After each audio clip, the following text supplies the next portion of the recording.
आज हम work done calculate करना सीखेंगे अगर ग्राफ दिया हो। ठीक है, ग्राफ किसके किसके बीच में?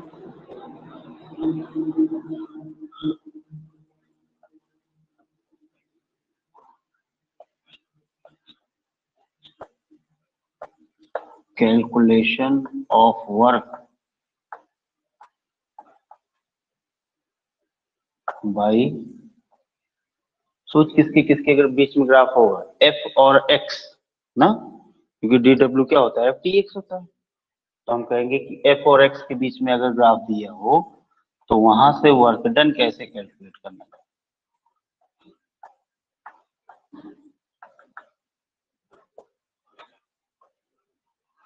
तो जैसा कि हम पहले ही जानते हैं, डी डब्ल्यू एलिमेंटल यानी छोटा सा वर्क डन जो होता है वो क्या होता है, वो होता है work W F T X, है कि नहीं। अगर हम कहें नेट वर्क डन तो इंटीग्रेशन करें, यानी delta W is equal to क्या होगा, इंटीग्रेशन एफ डी एक्स, कहां से कहां तक, एक्स इनिशियल से एक्स फाइनल तक। ठीक है, यानी अगर हमें कोई ग्राफ दिया, एफ एक्स ग्राफ,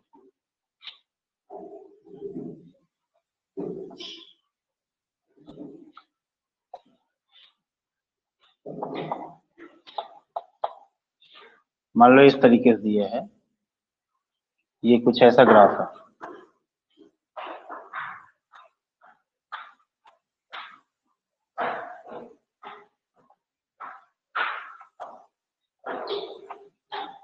ठीक है, और हमें कह दे कि आप जो है यहां से एक्स इनिशियल से लेके इस पॉइंट तक एक्स फाइनल तक निकालो वर्क डन क्या होगा। ठीक है, तो अपन कहेंगे कि हम छोटा छोटा वर्क डन निकालें, यानी इंटीग्रेशन करें। और इंटीग्रेशन क्या बताता है, ये होता क्या है बेसिकली, इसका अगर हम देखें तो इसका जो फिजिकल सिग्निफिकेंस होता है ये क्या होता है, area under F x curve and x axis. किसके किसके बीच का एरिया है, area between F x curve and x axis. ये हमें बहुत समझने की जरूरत है। ठीक है, ऐसा भी तो हो सकता है area between F x curve and F axis, ये भी तो करा जा सकता है। लेकिन हमें कौन सा एरिया लेना है, area between F x curve and x axis. जब भी ऐसा दिया रहे ना, ये देखो ये है इंडिपेंडेंट वेरिएबल, क्या है, इंडिपेंडेंट वेरिएबल, और ये क्या है, डिपेंडेंट वेरिएबल। जब भी dependent variable is integration of the function of independent variable, तो हमें जो एरिया मिलेगा वो क्या मिलेगा, जो dx, जैसे dx है तो fx के बीच का और x एक्सिस के बीच का एरिया। अगर यहाँ पे dt होता, जैसे फॉर एग्जांपल हम जब करते हैं v is equal to A D T ना, तो वहां एक्सेलरेशन और टाइम एक्सिस लेते हैं। ठीक है, तो जो dt रहेगा dx रहेगा उस हिसाब से हम करेंगे। तो यहाँ पे अगर हम देखें तो यहाँ पे एरिया हमारी ये वाली,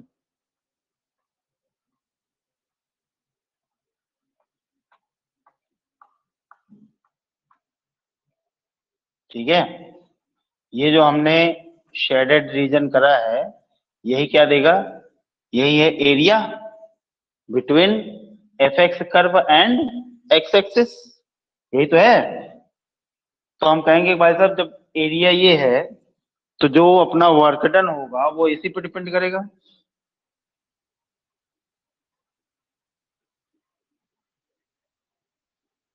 अच्छा, यहाँ पे जब हम कैलकुलेट करेंगे वर्क डन तो एक चीज ध्यान रखना, जो भी एरिया, एरिया का जो भी पार्ट ऊपर आए उसको हमें लेना है पॉजिटिव एरिया, क्या लेना है, पॉजिटिव।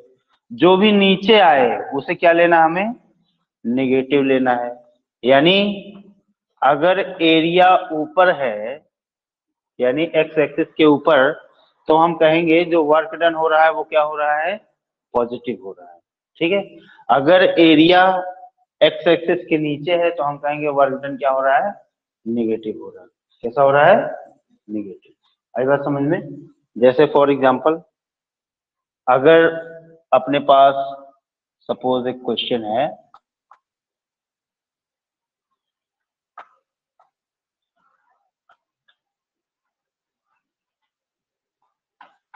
आप स्प्रिंग फोर्स तो जानते ही हो।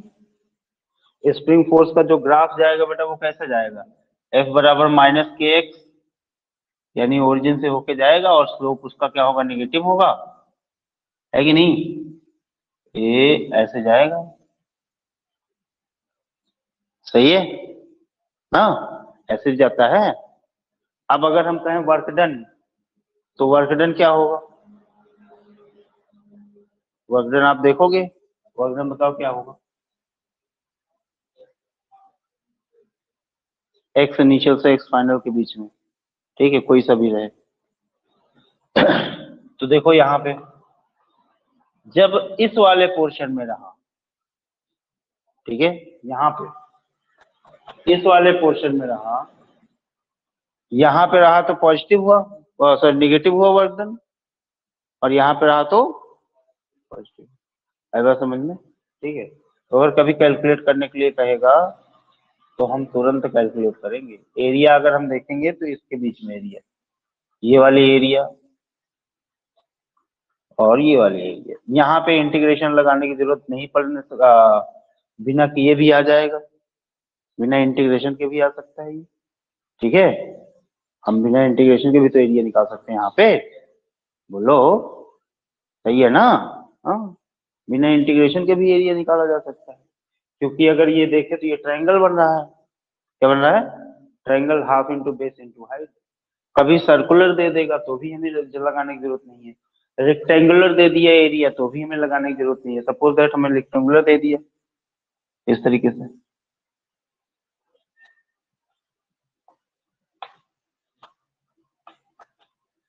और ग्राफ हमारा ऐसा है,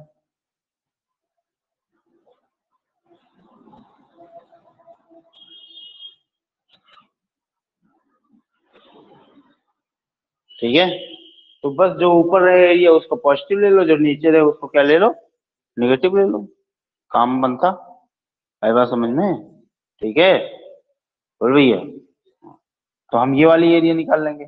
यहाँ पे कैसा है, ये रेक्टेंगल बन रहा है, क्या बन रहा है, रेक्टेंगल।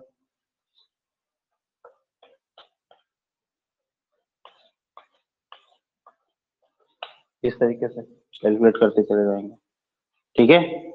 तो कभी कभी हो सकता है कि ऐसा भी क्वेश्चन आए कि जिसमें आपको इंटीग्रेशन का सहारा ना लेना पड़े, लेकिन कभी कभी ऐसा भी हो सकता है कि ऐसा भी आ सकता है कि इंटीग्रेशन का सहारा भी लेना पड़ सकता है। तो जब इंटीग्रेशन का सहारा लेना पड़ेगा तब तो हम माहिर है ही है, खिलाड़ी है ही है, नहीं लेना पड़ेगा तो हम ऐसे कैलकुलेट भी कर लेंगे। ऐसा समझ में? अगर कभी ऐसे ट्राइंगल दे दिया, स्क्वायर रेक्टेंगल आ गया, इसमें स्क्वायर नहीं आएगा, ये ध्यान रखना, स्क्वायर, क्योंकि स्क्वायर क्या होता है, स्क्वायर के लिए यूनिट सेम चाहिए, यूनिट क्या चाहिए, सेम चाहिए। जैसे अगर मैंने कह दिया कि अगर यहाँ पे आ गया ये, सपोज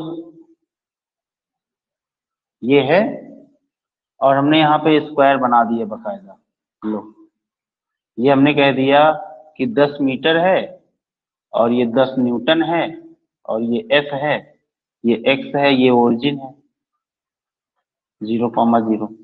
क्या ये रेक्टेंगल है या नहीं है? अगर हम कहें एरिया, तो क्या ये रेक्टेंगल है? इज इट अ रेक्टेंगल और नॉट? है? बिल्कुल नहीं है। क्यों नहीं है? रेक्टेंगल इसलिए नहीं है क्योंकि ये चीज क्या है, ये डिस्प्लेसमेंट है ना, और ये क्या है, सॉरी रेक्टेंगल करो, स्क्वायर, स्क्वायर नहीं है, रेक्टेंगल है। स्क्वायर क्यों नहीं है? क्योंकि ये 10 मीटर तो ये भी है और ये 10 न्यूटन है, चलो वो बात सही है, लेकिन ये इसकी यूनिट क्या है, मीटर है, और इसकी यूनिट क्या है, न्यूटन है। आई बात समझ में? तो न्यूटन और मीटर जब सेम यूनिट नहीं है तो काहे का स्क्वायर? स्क्वायर में तो सारी साइड सेम होती है ना, आई बात समझ में। हाँ, तो ये स्क्वायर नहीं है। इसका जब हम वर्क डन निकालेंगे तो वर्क डन कैसे निकालेंगे, हम कहेंगे 10 × 10, यानी 10 न्यूटन × 10 मीटर, तो आएगा 100 जूल। क्या आएगा, 100 जूल। आई बात समझ में। यहाँ पे ऐसा नहीं कर सकते 10 का स्क्वायर, अगर किसी भी 10 का स्क्वायर करोगे, मान लो हमने इस 10 का स्क्वायर कर दिया, तो 10 का स्क्वायर यानी 100 न्यूटन का स्क्वायर आ जाएगा। क्या वो जूल बना, वो तो जूल नहीं बना। ठीक है, इसलिए ये भूल कभी मत करना। अभी ऐसी चीजें आपको 2-3 बार आएंगी, ठीक है। जैसे मान लो अभी सर्कल दे दिया, ठीक, कुछ इस तरीके का, ए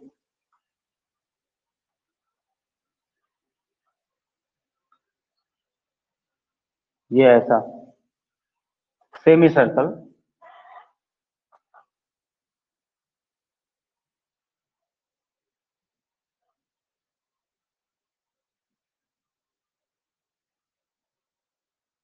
ठीक है। अब हमने कह दिया कि ये जो है एक्स है, ये एफ है, यहाँ पे दे दिया हमने 10 मीटर, ठीक है, और यहाँ पे दे दिया हमने 10 न्यूटन। आई बात समझ में। अब आप कह दोगे कि ये तो भाई साहब यहाँ से यहाँ तक अगर हमें वर्क डन कैलकुलेट करना हो तो आप क्या करोगे, सीधे कहोगे कि एरिया अंडर द कर्व, है कि नहीं, एरिया अंडर द कर्व। लेकिन आप मिस्टेक कहाँ करोगे, जब आप सर्कल का 1/4 लोगे, कहोगे कि रेडियस 10 है, रेडियस क्या है, 10 है, और तुरंत वहीं पे मात खा जाओगे। जबकि ये सर्कल नहीं है, ये क्या है, अगर ध्यान से देखा जाए तो ये इलिप्स है। क्या है, इलिप्स। और इलिप्स का, पूरे इलिप्स का एरिया क्या होता है, pi into A B. Ellipse क्यों है, क्योंकि यूनिट डिफरेंट डिफरेंट है। भले सेम है, ये 10 मैग्नीट्यूड में, ये भी 10 है, ये भी 10 है, लेकिन यहाँ पे ये क्या है, ये इलिप्स है। क्या है, इलिप्स है। अब इसकी वैल्यू कभी बदल के भी दे सकता है। ऐसा क्वेश्चन आया है, ऐसा क्वेश्चन आया थर्मोडायनेमिक्स में, उसने दिया पीवी ग्राफ। क्या दिया, पीवी ग्राफ, और सर्कल बना दिया, ठीक है, उसने सर्कल बनाया बकायदा इस तरीके से, ठीक है, और उसने कहा कि भाई साहब बताओ वर्क डन क्या होगा। तो बच्चों ने तुरंत क्या करा, उसने कह दिया यहाँ वी नॉट था, यहाँ 2v0 हो गया, ठीक है। तो उन्होंने कहा भाई साहब इसकी रेडियस जो है वो हो गई v0, ठीक, या 3v0 कर दिए, तो उसकी रेडियस क्या हो गई v0। तो क्या पाई v0² 2, नहीं, आपको ये देखना पड़ेगा, यहाँ पे अगर दे दिया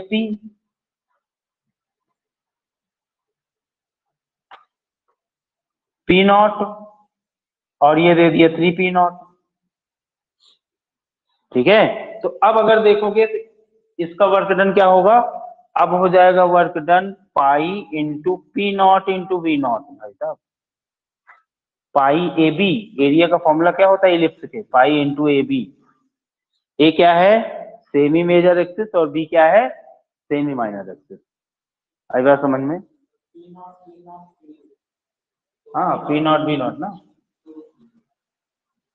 नहीं p0 v0 और क्या होगा, इधर वाली रेडियस क्या होगी, डायमीटर है 2p0।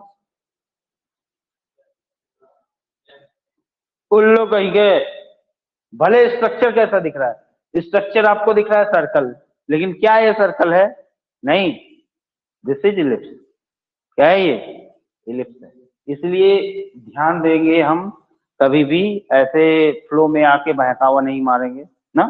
कभी मान लो ऐसे दे दिया आपको, ठीक है, और उसके बाद स्ट्रक्चर आपको दिख रहा हो कि हाँ ये स्क्वायर है, ठीक है, आपको दिख रही हो कि सारी साइड सेम है तो स्क्वायर है, तो हम स्क्वायर वाला फॉर्मूला लगा सकते हैं। लेकिन ना, आप यूनिट पे ध्यान दो, आपको क्या देखना है, यूनिट देखना है।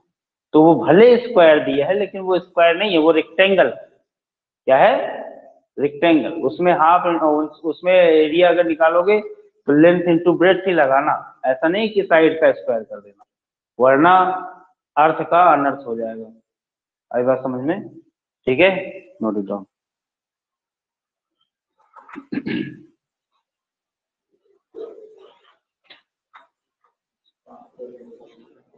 और ये द्विवेदी भग गया क्या?